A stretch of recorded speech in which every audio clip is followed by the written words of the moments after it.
All right, we're back with another Felix and Friends episode, this time with Christine. We have a lot of fun topics to hit up. Christine, how about you give a little bit of an introduction and tell everybody who you are? Hi, Felix. Thanks for having me. I appreciate it. My name is Christine Corbissero. I have been a cannabis, I should say, activist, advocate for the past 15 plus years. I am in Ohio. I worked on several different campaigns dating back all the way to an opposing group to Responsible Ohio, which was the very first attempt at recreational cannabis legalization in the state. I worked on a group called OTOP, which was Ohio to End Prohibition. I also worked with Ohio Medical Marijuana Group, we had an initiative that was brought forward by MPP. The initiative that I worked on, which was led by Lissa Satori, we literally had gotten so many signatures that we were ready to go. This is kind of a fitting time. It was right after Memorial Day weekend. We had worked a very big, that's a very big time for events, right? So we were getting signatures, and we came out of that weekend knowing we had enough signatures to get on the ballot. And the entire campaign got pulled that Tuesday, mainly because the state had put in place Ohio House Bill, I believe it's 523, I think forgive me if that's wrong. But it was the state's version of the medical. And at the time we had Governor Kasich, he was 100% admitted to saying that the only reason he put it forth was because he knew we were going to get on the ballot, and they didn't want patients and or advocates to be the ones writing the law and changing the Constitution. They wanted to be the ones in control. So that's when they put in place House Bill 523. So I've been kind of in the trenches on everything cannabis for a really long time. I did work in the industry for a stint, and I do marketing and merchandising. I have worked with different brands in the industry. We've also done several brands. I've also worked on several new brands coming to the Ohio industry. And I also help with the Ohio Cannabis Health and Business Summit, which is in October. Wow, that's a hefty resume there. It sounds like you've literally been there since the beginning and since day -1 in Ohio cannabis. There's people who've been there a lot longer than I have. I mean, there were some people that, I could name them off the top of my head. I mean, I mentioned Lissa, she's one of them, that were working on it way before me. But once I got in, I was pretty in. And, really believed in reform. I believed initially the reason I got into cannabis was, besides the fact of my pure love for the plant, I believe it's an amazing plant that has huge powers. I also got involved because I have a friend who has a child with a seizure disorder, and she seizes hundreds of times a day. And no matter how many times I would say, please give her CBD, please give her cannabis, please see somebody, I can hook you up with somebody, she wouldn't do it because it wasn't legal. And so that made me realize, okay, there's probably a million of her out there. And if we don't educate them and get them the legal access that they are wanting, because they don't want to risk their, ability to keep their child in their home, that we needed to make a change. And so that's why I initially got involved. And then I had a couple other instances happen with a good friend passed away, who was a coworker who basically was a victim of 3 strikes you're out. And he was in a situation where he was somewhere and it was going to be his 3rd strike. The first 2 were minor cannabis offenses, and he made a really bad decision, and he's no longer with us. And to me, no one should die over this plant. So No. That just fueled my fire even further. And so I've just been a huge advocate and believer in doing what's right to get access to people that need it. Definitely. Yeah, it's one thing when you're kind of an adult, trying to medicate yourself and trying to find the best option for it, and then people kind of do whatever they need to do. But when it's, involving children and your whole family, and then that just complicates things so much more. So then you need to follow the rules and legalities so much more, and just want to make sure that, nothing bad happens. So yeah, it's definitely very commendable that, you're doing that and kind of pushing those ones forward. Yeah. So, I mean, I wish the program, Ohio is interesting right now. We're in a really interesting stage of the program. As most people know, we passed recreational cannabis in November, but it was a citizen initiative. It was not a constitutional amendment. And when you do that, that opens up the ability for the government to get involved and determine what the rules are. So there has been ongoing debate in both the House and Senate trying to come up with an acceptable bill. As most people know, the Senate it's just amazing to me how anyone could ever vote for anyone who's sitting in that room. Again, this is to all Ohio people listening. Do not vote these people back in. They literally they didn't care the will of the people. I mean, I've literally heard Senator Huffman say they didn't know what they were voting for. Like, we were dumb and we didn't realize we were voting for legal cannabis. So, the first proposed, I think it was House Bill 552, I think. Let me see. I have it up. 56. I knew that was wrong. So House Bill 50 or Senate Bill 56, when they proposed it, I mean, immediately they were like, we're cutting home grow in half. Yeah. From 12 plants to 6. Their next thing that was really big was the potencies on THC levels, which is just outrageous. They wanted to go from 90% to 70 on concentrates. My comment would be, that's not really a concentrate anymore. And also, like, what do they expect that other filler material to be? And like exactly. Well, and then there's been a ton of problems I've been reading about in Michigan with, as an example, with like oils, right? And it's because they have to put filler material in order to hit their numbers. And that's when you end up having stuff in your cannabis that you don't want. Yeah.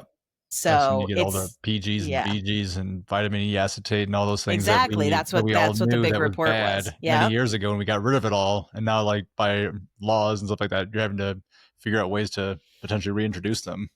Right. So, I mean, it's in the House now. They've been having, hearings, and people have been testifying, which has been great. A ton of people are coming out. I will say that they're the latest that I just saw. And my biggest concern for the program right now is medical patients. Ohio's behavior since we passed rec, in my opinion, as a patient, has been, we don't care about the patients. Everything they're doing is to make sure rec got into the market and that the dispensaries were able to sell rec. The most recent item I saw yesterday, I think, or 2 days ago, as of June 4th, which is next week, they will be doubling the amount of rec you can buy per day. So there was a cap on how much rec you could buy per day. Yep. They just doubled it. You can go in and buy 2.5 ounces of flower per day now. Wow. But they haven't done any adjustments to medical patients. And so a lot of medical patients I know, because I believe the cap for medical is 100 milligrams per day. So if I go get a bag of gummies, that bag of gummies is a day's allotment. And as a medical patient, I can buy up to 45 days in one visit. The problem with that is certain people need more than that. And so what's happening is, when people are hitting their cap, I don't happen to be one of them, but when people hit their cap, which I know a lot of them for medical, they're then going and buying rec. And the problem I have with that is rec has a higher tax rate. Some places give discounts to medical patients. So it could be anywhere from 20 to 25% more expensive. And to me, that's a real problem. If you're increasing the amount for recreational usage, you should be considering that some patients may need more. The other piece that's a real problem that I just learned of today was in Ohio, originally the medical program was facilitated by the Board of Pharmacy. And while the Board of Pharmacy is no longer controlling the program, the software that monitors and tracks our usage for medical patients is still part of the Board of Pharmacy. And I think it was last November, I went, well, it might've been 2 Novembers ago. I went and there was a huge, big blowout. We're doing a Green Wednesday or whatever the heck it was. And so I got excited because they were having dispensary right by my house was having like 50% off. That's huge when you're a medical patient.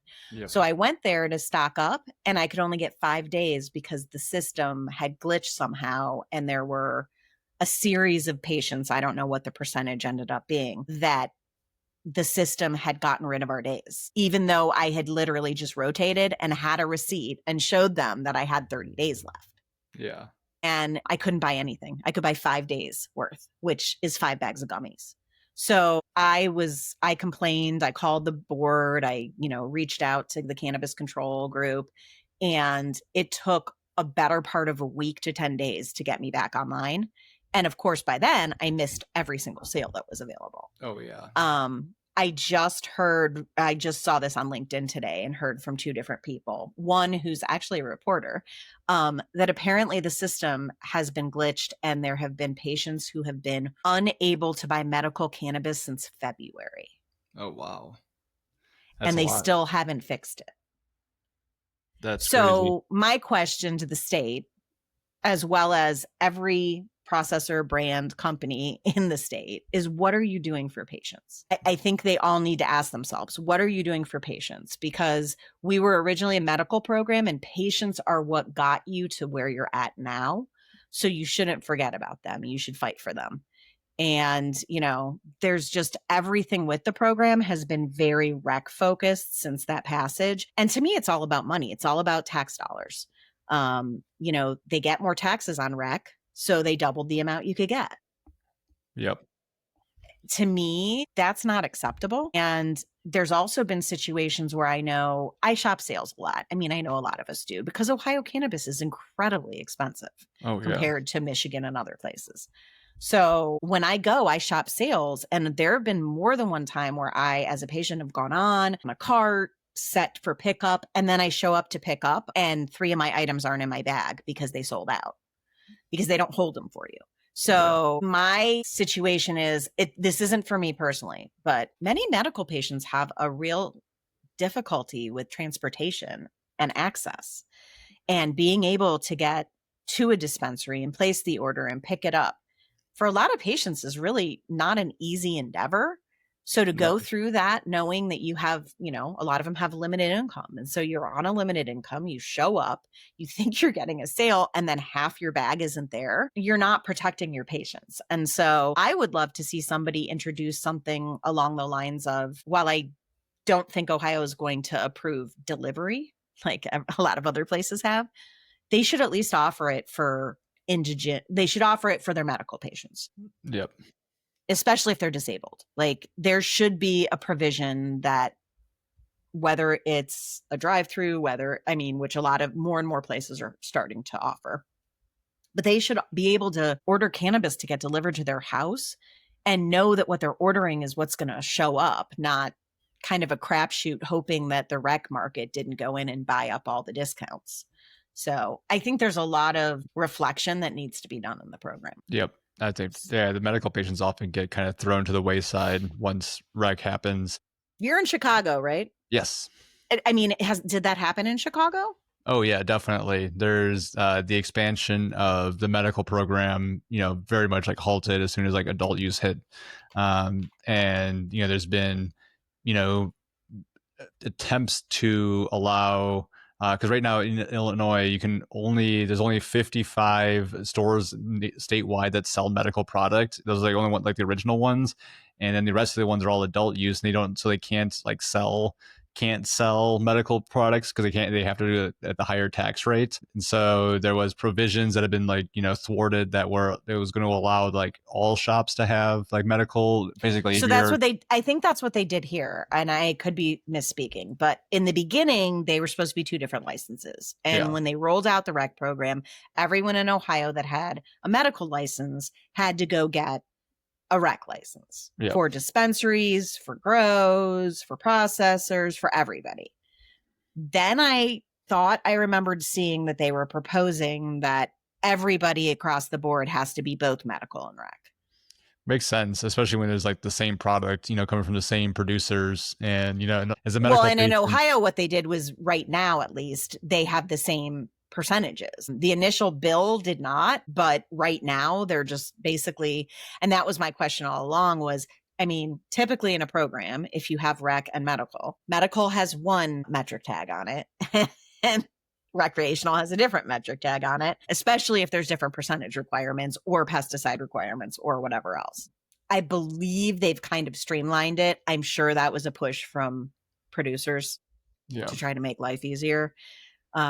And I think everyone has dual now. I don't think there's the ability to just open a medical facility. I could be wrong on that. But yeah, to me, as someone who fought for patients and didn't think I'd be a patient and then became a patient, I don't think that if Ohio is truly speaking to what they claim, which is they see medicinal value, then they should be treating the patients no differently than if they were an insulin patient or anyone else. And they're definitely not getting treated the same, although insulin's a really bad example because of the cost. Sorry. Yep.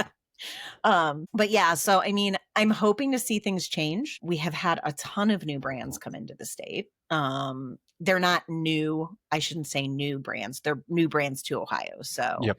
I mean, this year Gruen came in, we have already Wana, Willie's, all of them were here. We've had quite a few new brands come in that are out of state that are being produced now by in-state processors. And then I've seen a decent amount of new brands altogether. That's awesome. There were 2 new brands that I worked on that are kind of like independent brands. So they were very cool. So yeah, so that's what's going on in the state, and it's been interesting. There's still a lot of activity and interest in our state for sure. A lot of people seem to think we're going to be like, kind of like a big player in the game eventually. And I don't doubt that. I still do know that I know a lot of people still going up to Michigan. Yep. Because it is still cheaper. I know I've said to people, I'm like, oh, the vape's on sale. It's only $25 or whatever. And they'll be like, what? I get 10 for $25. Yeah. My answer is always know what you're smoking. Because when I tend to tell people, have you read the regs or the regs? And they go, what do you mean? I'm like, have you looked at the regs for Ohio and looked at the regs for Michigan? Because the contaminant percentages and numbers allowed in Michigan versus Ohio are drastic. Yeah. So as long as you know what you're getting, I'm not shaming anyone for going to Michigan and buying. No. And But if you get what you pay for up in Michigan, I've definitely noticed. Like but in Ohio, I know I'm getting clean medicine. Exactly. So to me, that's happens to be important to me. Some people, that's not important to. That was I got my medical card back in like 2015, and I of course was a heavy consumer before that. And then once I got my medical card, I basically switched to only buying cannabis products from the dispensary. Became very easy, especially once I became like an employee and got samples and discounts, other kind of stuff like that. But after a while, I realized like, hey, like most of my headaches are going away. A lot of my stomach problems are going away. And it's just kind of like, oh, actually, I'm actually getting medicinal benefits to like the cannabis. Right. Where before I was just kind of like, this is just a stay out of jail free card, like right. I'll get this because I can buy it legally and this and that. Like, I don't really think it helps that much. And then I was like completely 180 and like, this is actually helping a lot. Like this actually has medicinal value. It just kind of makes you wonder like what you were consuming beforehand.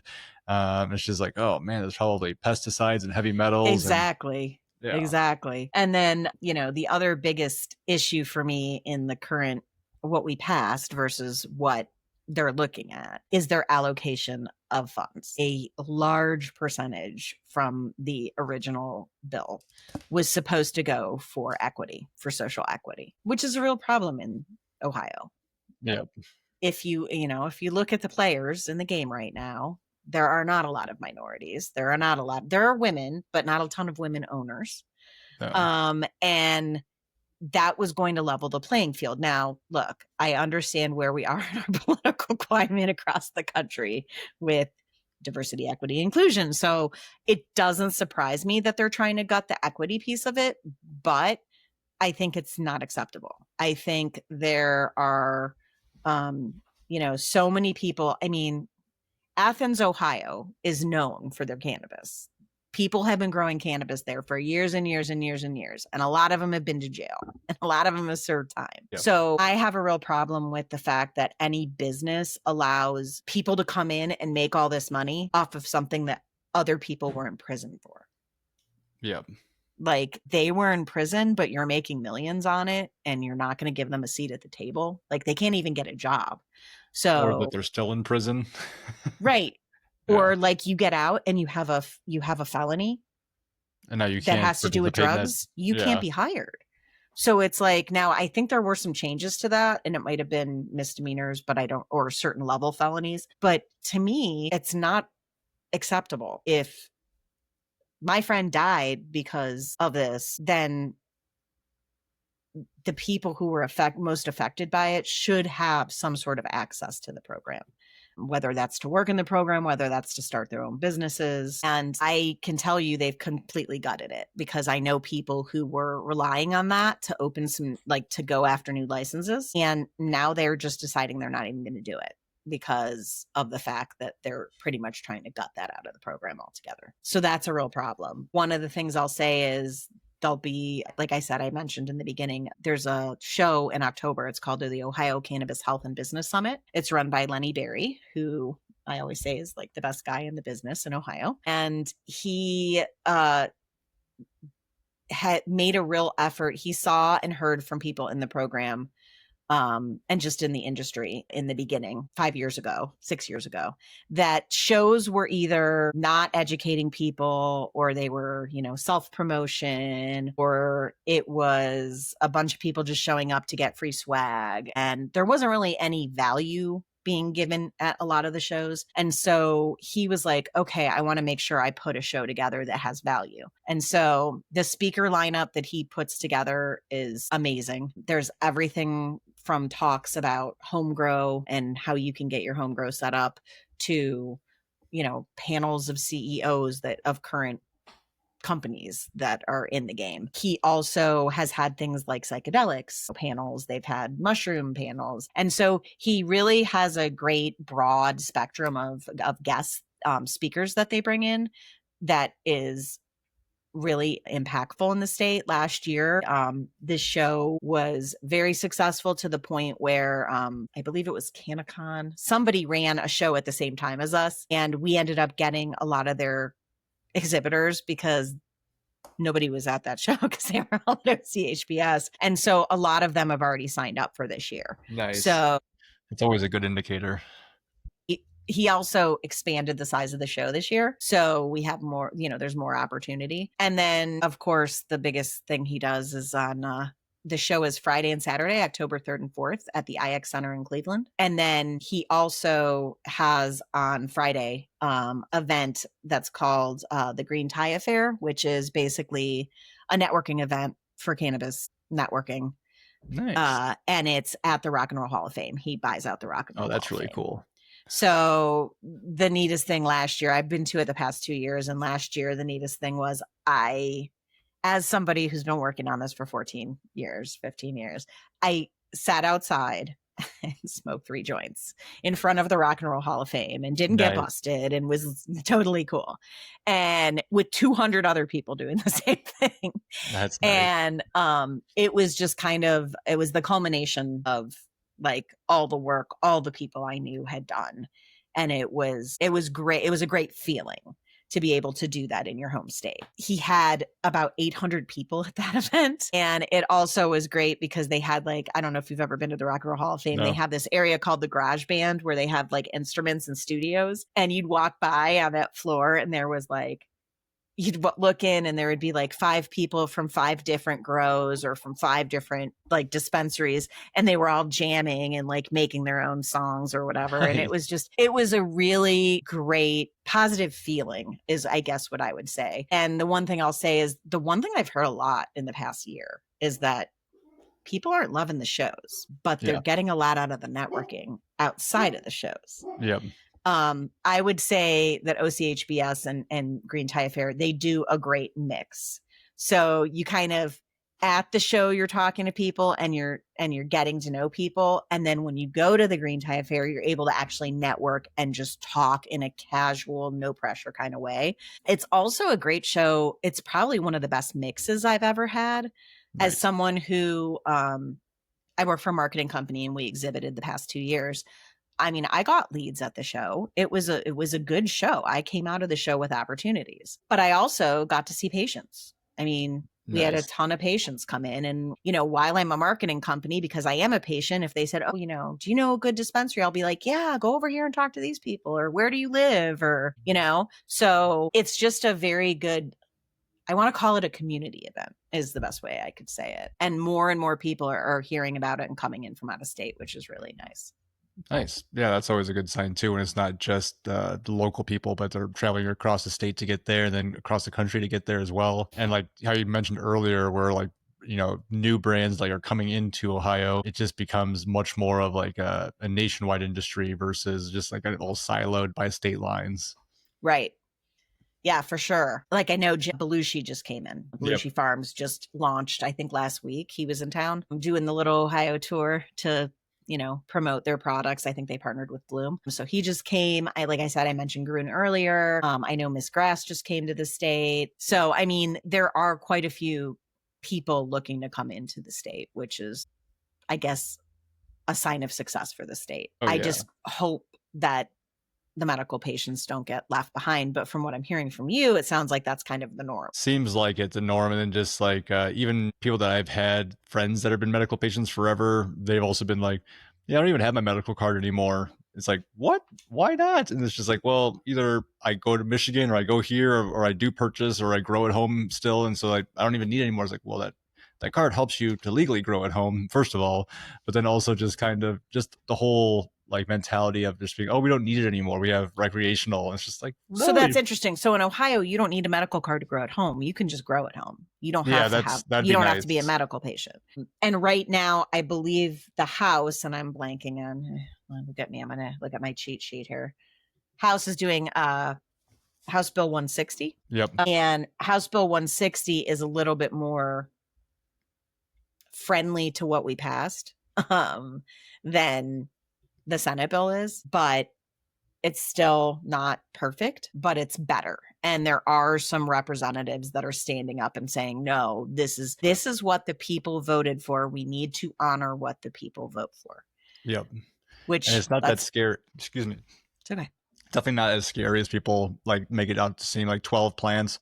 Yeah, I mean, that could potentially be a huge operation. But if you look at, other plants that people are allowed to grow at home, like tomato plants or cucumber plants, it's one or two people out of the whole town that grows more. They grow that many, right? Exactly. And they can't even handle it, right? They're just, so just kind of like the whole reality of it. I've seen so many medical patients like, start up growing a ton, including myself, putting, hundreds, if not thousands of dollars into home grow systems, run it for a couple of years. And then it's like, I don't want to keep doing this anymore. I'm just going to go buy it from the store. And it's just like, it's not as detrimental as the overall program that people, think it is. The people that are, I don't think it is either. I mean, yeah. I'm actually looking at potentially starting my own home grow, but I don't think there's that many people doing it. I think there's a lot of people who'd like to do it, but don't know how. Yep. And you're still going to Also, buy edibles. I You're still also buy think people don't cartridges. realize that it's not the easiest thing to do. It's not like you just set it up and it goes. I mean, you need to have a little bit of skill set behind you. Yeah, it's like growing cannabis is easy. Growing good cannabis that you actually like is really hard, Right. And people like, especially if you're doing it outdoor and you're not putting any like IPM or anything like that, it just gets riddled with bugs and mold and all that kind of stuff. Right. And yeah, it gets very frustrating very fast when you lose a harvest and you're like, man, this is terrible. It's funny. He'll kill me for telling this story, but when my son was in high school, towards the end of high school, he had decided to try to attempt his luck at growing some plants outside. And we had them in a run, and they had these cages. We did all this stuff for him. We had like all this stuff set up outside. And one day he called me hysterical, and I didn't know what was wrong. I was like, oh my God, what's wrong? Something, I think it was a bunny, had jumped on the plant and taken it down and was eating it. God. And he was so devastated because he was like, do you know how long I worked to grow this? And I mean, we ended up having one plant and it didn't yield much and it wasn't very good. But it was just the one thing he had put all of his time and effort into. But that also got him to realize that he didn't want to go to college for something that he didn't want to do. And I said, what do you want to do? And he said, I want to grow. And I said, okay, let's figure that out. And so I found at the time Ohio State had, and they still do, they have a program in Worcester that's called Agricultural Technical Institute, and it's connected to the Ohio Agricultural Research and Development. And he went down there and he did a 3-year program and he did nursery management and greenhouse. Nice. And he was a grower for 3 years. So in Ohio. So he's not anymore, but he did it. And, there's a path forward for kids who want to do that. And I think that's the other thing that's really good that the show is really good for. I've known a ton of people that know me that say, okay, so you know about cannabis, my kid wants to grow, or you know about cannabis, my kid wants to become a bud tender, or whatever it is. And I'm able to tell them, look, there's a school called Cleveland School of Cannabis, but then there's also other options. Here's your other options. Come to the show and find out more about it. Oh And yeah. I would tell you, of like 4 people I've told to have their kids come find out more about it, they've all ended up signing up for classes out of the show as a result. So it's just a good, Ohio Cannabis School, Cleveland School of Cannabis is usually at the show. There's also other schools at the show. And then they do also have some educational talks. So if there's someone who's younger looking to get into the business, they can find out more. Definitely, that's awesome. I'm a huge proponent of education. I went to Illinois State University in like their ag department, Mm-hmm. and I have a crop and soil science degree from there. And I've gone back several years, almost every year now, to go back to like their different intro to ag class and speak at like they actually now have a Redbird Cannabis Club as well. But just to go on site and campus and just be able to speak about the opportunities in cannabis, as I'm sure you know, like people when they think about working in cannabis, they think you're either a bud tender or a grower. Those are the only two Right. options that there are. Nope. And it's like, no, if you like IT, there's a whole IT Mm-hmm. stuff. If you like design and Yeah, I packaging, was in marketing. I mean, I was a marketing director. So. yes, like, you need everything from the janitor to the CEO and every department in between. And so, like, I've had a lot of people who were like, "Oh, I was doing criminal justice, or I was doing nursing, or I was doing this, and I heard you speak, and now I'm in cannabis." Which hopefully was a good move overall. I think some of them Right. probably regret it, but I think yeah, it's just kind of good.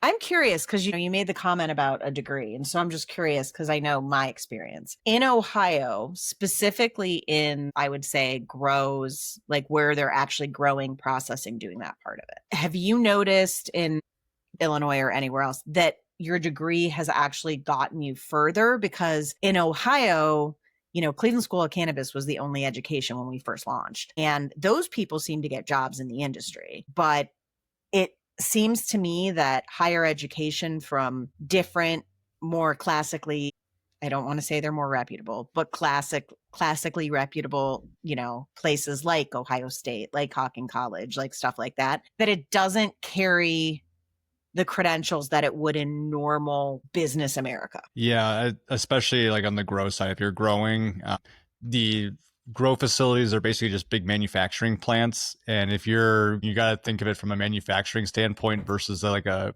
cannabis cool culture kind of standpoint. And a lot of those entry level positions are entry level positions. So unless you have some prior experience in like growing or have some other kinds of like that, where you can kind of get like is hired in as a lead or a manager or like, some kind of like higher up, you're most likely going to be like an intro level employee, which is going to be paying less than what your degree would typically be paying if you went into like that, the typical industry. With my crop and soil science degree, I could have gone, to work for the USDA, or could have gone and worked for some farm, or worked for like Cargill or something like that, and be Right. making a lot of money right out of the gates. And I ended up making, not even $20 an hour right out of college. And so like, Okay. I was wondering if that was the experience you had because I know that was the experience my son had.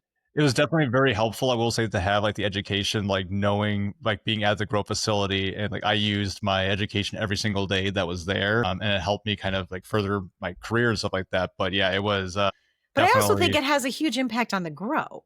I yes. mean, if you know what you're doing, then and you've done practicums and you've done like, your more traditional education side of things. So you were doing labs, you did practicums, you worked in a greenhouse, you did grows, you did all that.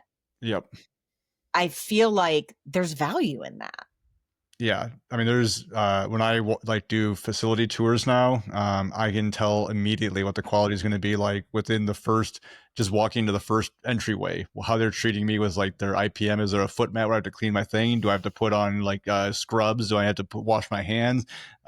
Or is it like I've literally been to some places that are growing? I walk in straight from their parking lot, walk right past everything like that, just walk right into their grow facility, the same clothes, everything else is just like, oh, this is interesting. And then just you see the same type of like mentality throughout the rest of their grow as well.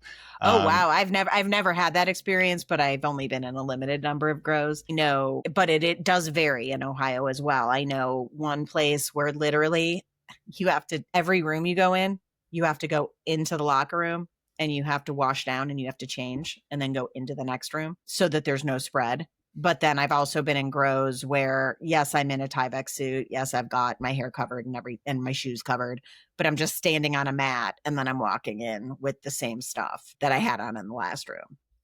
I mean, I've So worked at facilities where it basically had kind of like it was a big like circle of the facility, and it was like a square. So it was kind of like veg, like bloom, and then like processing, trimming, and then like packaging. And basically, if you worked in one department, you weren't allowed to go backwards to the other one, like for cross contamination kind of stuff like that. that And makes just sense like, though. yeah, and like you talk about that kind of stuff, and then you go to a new facility where I was like hired as like, hey, we need to put in here, we need a foot bath here, we need to have like an air blower here, we need to put bathrooms on this side of the wall, not that side of the wall. And they're just like, what are you talking about? And then like, but the people who do have manufacturing experience, even just from typical food manufacturing, Right. they're like, no, this is actually the right way to do it. You need people clean before they get into the facility. So it's Yeah. interesting when you say, you have to think of it from a manufacturing point of view, which I agree with. And I also feel like the other side of it, once the product's ready and done and packaged and ready to go, there's this debate whether it's a CPG or not. Is it a consumer product good or not? Yeah. I think it is. I think that probably one of the biggest things missing in dispensaries in Ohio specifically, not in other states, although some places, some dispensaries do a really good job of it, is good merchandising. The Yeah. merchandising seems like it's all the same. There's like, there's a little box or a little cubicle or a shelf or a case, and, The everybody just display has wall. empty packages in Yeah, it. display wall empty packaging is not helpful. And like it was helpful for the first two or three dispensaries to do it. But now when you walk into every single dispensary, there's like, oh, there's our packaging wall. It's like, how many customers have you seen go up there, decide on something, and then go ask you about that decision? Like, no, this is just like, might as well just be a painting here. It's just like decoration. Right. And I mean, I also think, the bigger issue in the industry overall, which I think, quite frankly, there should be like, and there might be, and I just might not know, there needs to be like a lobbying group, is for broader access to digital space. I know Instagram has their rules and Facebook has their rules and TikTok has their rules and people find ways around them. But when, in the world I live in, I do merchandising. I specialize in merchandising, packaging, branding for consumer product goods, but mainly in the building material spaces. But when I look at what's going on in cannabis, I feel like there needs to be better access to digital. And the reason I say that is I would tend to bet, if you pulled stats, that 80% of people who go into a dispensary to buy do pre-orders Oh, yeah. or shop before they go. I mean, that's just consumer behavior. Yep. Before I go to Lowe's, if I'm buying something, I go online and I look at the product. So when I go in, I know what I want. I think the same thing happens with cannabis. And I think because of that, making sure that people know about your product on the digital space is huge. But the obstacle being that you're blocked, right? You post that stuff and they block you. I know a million people have tried to start cannabis apps to get around that. I don't know that that's really the answer, because I don't think most of us are going to spend all our time on those. I've downloaded every one I've seen and never ended up getting rid of all of them. You need to meet the consumer where they already are. And I totally agree with, like, I agree that cannabis should be looked at as mostly a CPG product. And when you look at like how CPG brands launch into the market, it's like all of their money, all of their funding, all of it essentially goes to marketing, because they need to get, nobody knows about your product if they don't know about it. And so like, Right. like if Liquid Death or whoever you wanted, the new brands that kind of came out there, I love them. yeah, they do a great job. Like no one would know, no one would be buying it off the shelf if they just put a product on the shelf and didn't do their whole big marketing campaigns and weren't wild and out there and Yeah, stuff like that. them. And who is the other one I love? I love Sean Riley, Dude Wipes. Yeah, Like the two of them, their marketing as a marketer, like I love seeing their stuff on a daily basis but you because wouldn't like pick up Dude Wipes off of the shelf and be like, no, I "This is wouldn't even great." look at them. You look at that and being like, why do I need a man wipe?" Kind of thing like Well, that. I literally sent them a message, and I don't know if they answered on LinkedIn saying, "When are you coming out with chick wipes or gal Yeah. wipes?" Because I think there's an opportunity. I mean, it's just Oh yeah. different packaging. You could probably maybe a different scent. But I think I agree with you. I think, CPG is definitely the way to go. Unfortunately, I can tell you from having meetings, so many companies do not think that cannabis is CPG. No. And I'm sure you've seen the debates on LinkedIn. Yeah, very much so. It's like, no, it's not CPG. It's a restricted access good that's gonna. It's like, okay, so then how is that different than a CPG? Like, How is it different than alcohol? Exactly. So what Yeah. you're saying is because the percentage changes with every batch, it's different. It's still the same thing. Or like It's just a cigarettes, different kind of thing like batch. that. It's like cigarettes you can't advertise as clearly, but it's clearly a CPG good, and they're Mhm. doing like that, and like they had to ban all the advertisements because it was too effective. Correct. Right? So yeah, so it's interesting. It'll be interesting to see how things develop. I mean, from a federal perspective, Yeah, that would help with all the with marketing current and administration, I don't see it happening. I just don't. I think I should rephrase this. I think if they figure out a way for the powers that be to profit off of it, they would legalize it. yeah, But I think with what is currently driving our political life in the US right now and the people behind it, and I'm not talking like the president, I'm talking about the money that's yeah. funding everything, Heritage Foundation being one. I don't think they're going to be open to legalizing cannabis. I think that it's the devil's lettuce, and I think it's going to be categorized as such. I think there's a lot of like people that are against it, from alcohol, from the prisoners union, stuff like that, and just like things that are like, again, people follow the money. Like, why would people be against it? Is like, well, because other people potentially could lose money from this. People are Did you see the profiting. guy in Texas who was testifying? I saw it earlier today. No. Oh my, you should look. I'll send it to you. The guy in Texas, he was testifying and he's holding up a bag of gummies and it was hemp. He's Yep. talking about hemp products. And the things he is saying are the most outrageous, untrue statements that exist.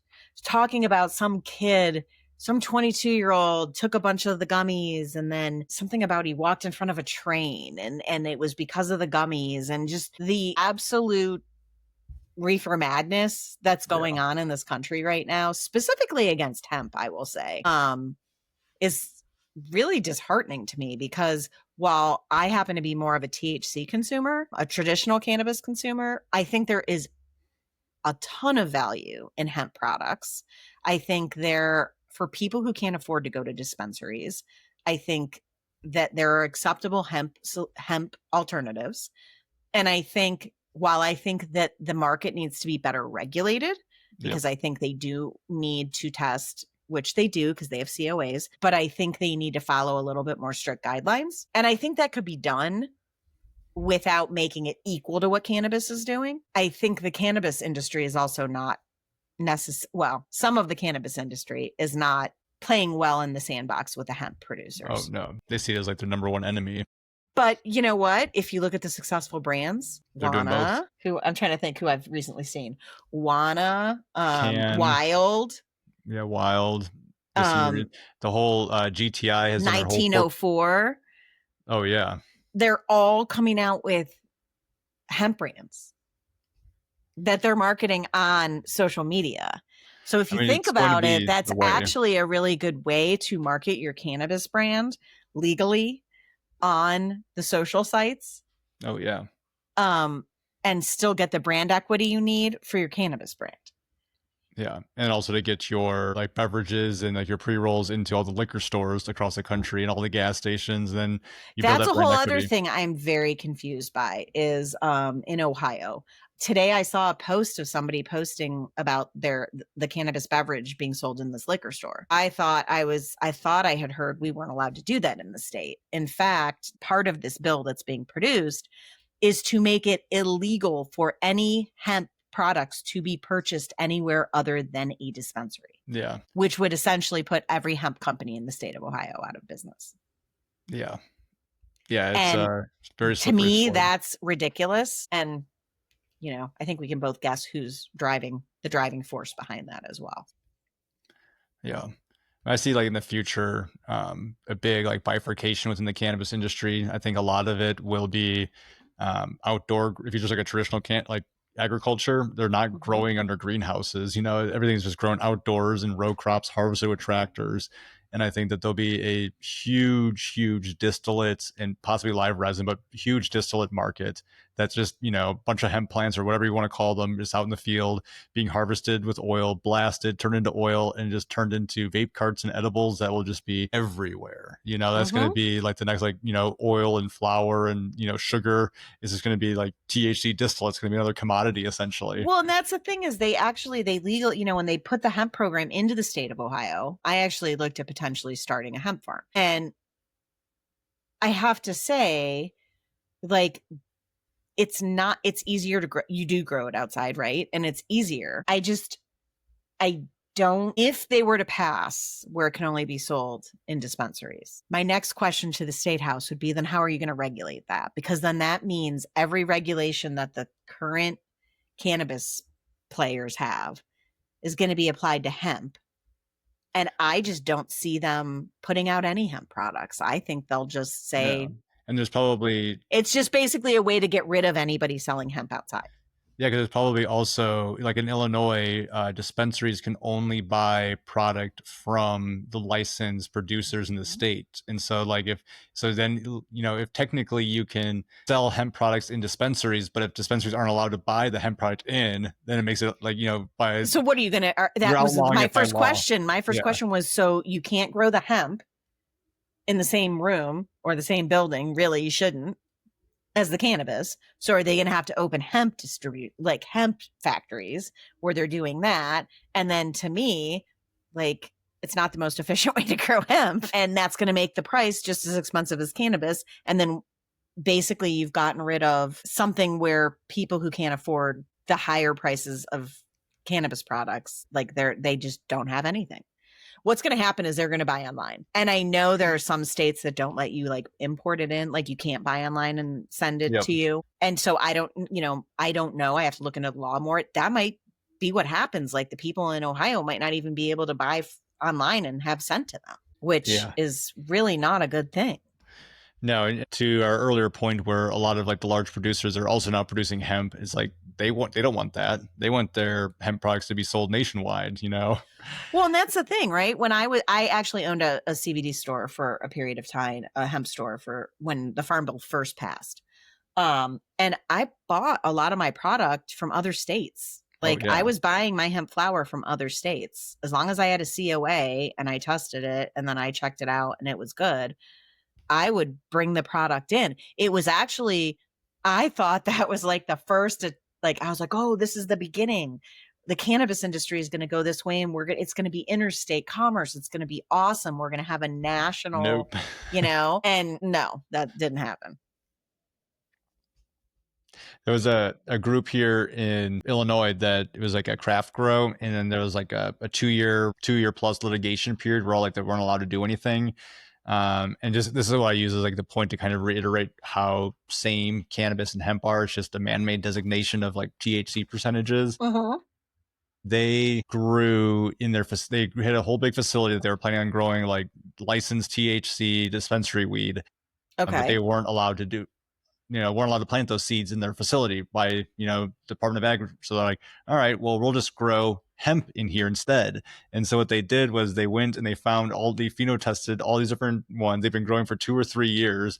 All of them test at like, 27% THCA, no THC, high CBD.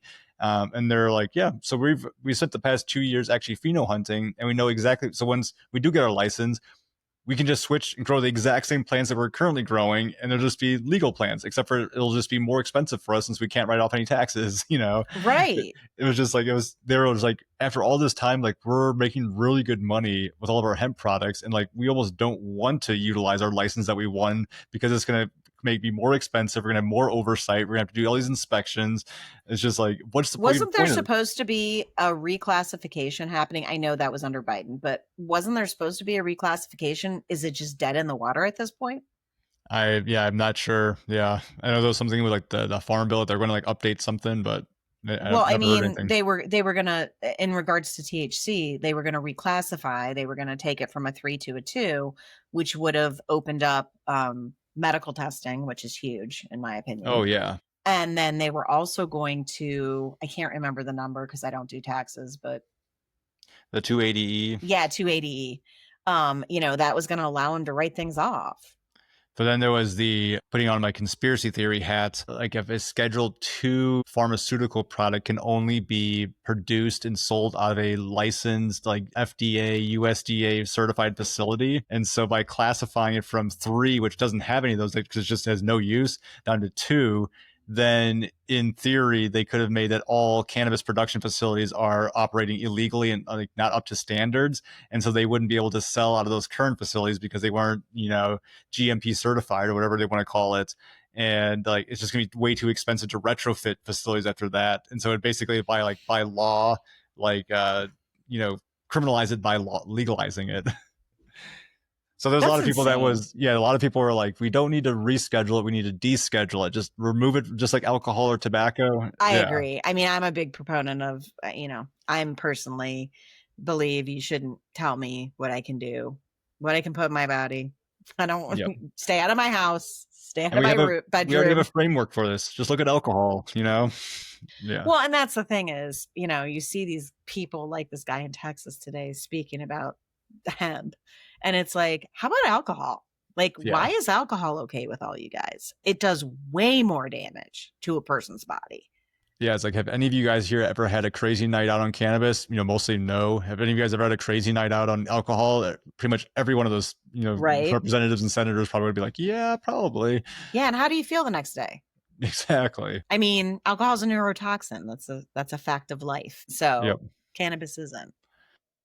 Yeah, I remember back in like 7th grade biology, there was like a teacher we had, and she was just like, I don't never drink alcohol personally because it's a poison. And everyone's like, what are you talking about? She's like, yeah, that's why you get drunk. It's literally a poison to your body. And it's just like, yeah, that always kind of stuck with me, being like, yeah, that's a toxic, poison that we allow to people consume. Yeah. All right, this has been great, Christine. We've covered a lot of topics here, gotten a lot of good opinions. I think there's some hope here for the Ohio industry, and I think that, I think the Ohio industry is going to do well. I think, yeah, hopefully before November, they figure out, hopefully it doesn't take an entire year for them to get something in place. I actually think July is the date they're supposed to vote on whatever the bill ends up as. yeah, So we'll see what happens with that. I think a lot's going to change based on that. yeah. And it'll be an interesting fall, that's for sure. Definitely. Well, this has been great chatting, and we'll have to do this again here sometime soon. And maybe in like a couple months when there's some updates from Ohio, we can chat again here soon. Yeah, that would be great. And I could invite if you're up to it, if you're interested, I could have Lenny. Lenny would be happy to be on too. Um, Definitely. and he would be a great gosh. Sorry, I got rid of my screen for a second. I didn't know what I did. um he would be a great person to pick the brain of because he not only does doing stuff in Ohio, he's kind of flying all over the place. He actually was just flying back from Vegas. I think he Very was at a cool. show there. So I don't know what show was in Vegas this week, but So if some of the listeners want to find and get in touch with you or any like the organizations that you work with, where would be the good spot for them to find you? well, if you're interested in marketing, branding, or merchandising for the cannabis space, you can contact me at Christine.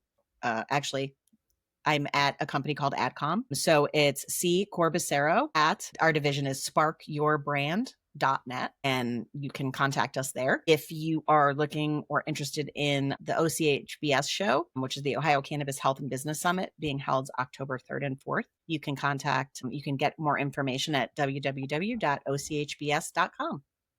Awesome. That's exciting. I hope to join one of those events here pretty soon. If you want information, seriously, you have my information on LinkedIn. Let me know and I'll send you stuff. There's sponsorship opportunities. So you don't necessarily need to come and have a booth. But I will say if you did come and have a booth, you will reach every single manufacturer in the state at this show. Very friendly. All right. Well, it was great talking to you, Felix. I really appreciate it. Definitely. Let Always a me good know when time. this is going to be up. Let me know. Will do. But I think we should be good. Awesome. Looking forward to it. All Be right. fun. Thanks. Have a good one. Enjoy the weekend. Bye, you too.